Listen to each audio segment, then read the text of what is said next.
Welcome back. The Kogi State Police Commissioner, Emmanuel Ojukwu, has promised to ensure a peaceful governorship election which is scheduled to take place in that state in November. He said this while parading 9 persons suspected to be behind the recent armed robbery and kidnapping incidents in Okene and Lokoja axis at the police headquarters. Also lined up is a suspect found to be in possession of 207 temporary voter cards.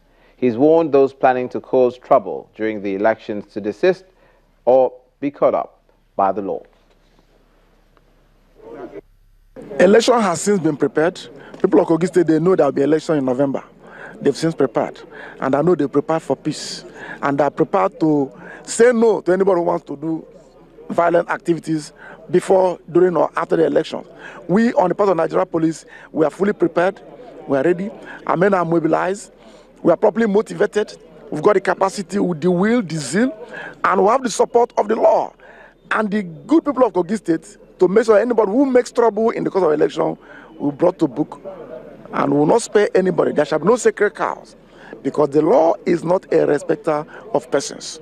We believe the election will be free, it will be fair, and it will be peaceful, and Nigerians in Kogi State will go about their lawful businesses. The Independent National Electoral Commission has presented its first witness at the Akwa Ibom Governorship Election Petition Tribunal in the petition filed by Mr. Osun State, the governorship candidate of the All Progressives Congress. At the resumed hearing of the petition in Abuja, the witness says that the tribunal informed the tribunal that there were challenges with the card readers and permanent voter cards which did not affect the overall conduct of the election. The Independent National Electoral Commission has opened its defense in the petition filed by the candidate of the All Progressives Congress, Mr. Osun State, to challenge the results of the Akwa Ibom governorship election. At the resumed proceedings of the tribunal, the commission called its first witness, Mr. Pius Nwakwo, who is the head of ICT at the commission's office in Uyo, Akwa Ibom. Nwakwo informed the court that he served as an assistant presiding officer in all polling units. Attempts by the witness to comment on the information he received from the field was opposed by the lead counsel to the petitioner, Mr. Solomon Umor, who argued that it was not pleaded in the witness's statement. The witness, however, admitted that there were challenges with the permanent voters' cards and the card readers. Lawyers to Governor Emmanuel Odom and the People's Democratic Party expressed satisfaction with the evidence of the witness. Speaking as a lawyer, I couldn't see any contradiction. And in any case, the business of a witness is not in regard to contradictions. He's supposed to testify as to what he knows on the issues in dispute between the parties. And as far as I'm concerned, that's exactly what that witness did. I think we've had a very useful evidence from the INEC staff on the challenges that INEC had during the election with regards to the card readers. The impression was created before that the card reader could send instantaneous information to their server.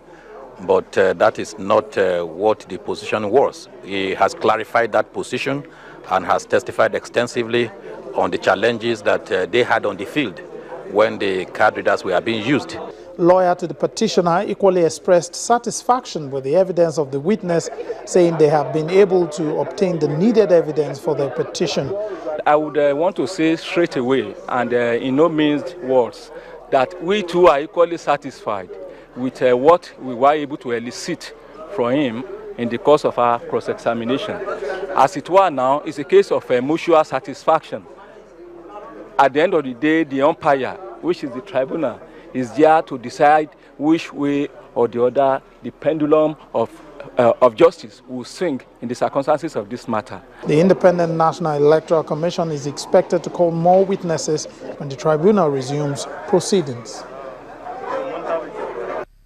And we end this edition in the Southwest, where the Osun State government is facing quite a number of challenges.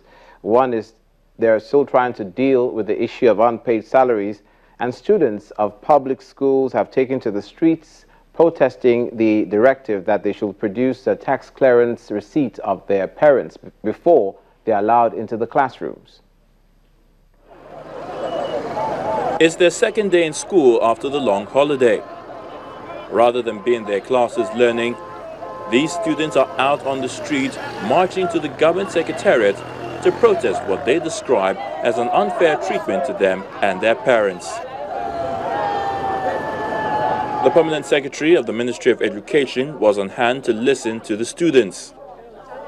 We just resumed now. They asked us to bring our parent receipt for the task of for the state, and they sent us out of the school since yesterday. We entered the school today again. The same thing happened. They sent us the teachers, the peace corps, they sent us away, and our principal, he said we should go out of the school, that we should go and bring the receipt, and we are not paying any money. We don't have 4-5. We don't have any 4-5. Students are not going to pay any tax, so we are not paying any money. They should allow us in to go back to our school. That's why our education, and we are ready to read. They should allow us in to read our book and go back to the school. That's what we need from the governor now. The tax clearance is to be collected by your parents or your wards. It is the receipt that we request from you. But since it is generating tension now, I want to plead with you, please go back peacefully to your schools. The students also used the opportunity to appeal to the state government to pay their teachers and their parents their salaries. Our teachers are humiliating us because of their salary. They are doing what they are not supposed to do on us because of their salary. They should pay our teachers' salaries too. They have their own children too, and they are going to feed their children. Their children are going to school. They should pay their salary for them.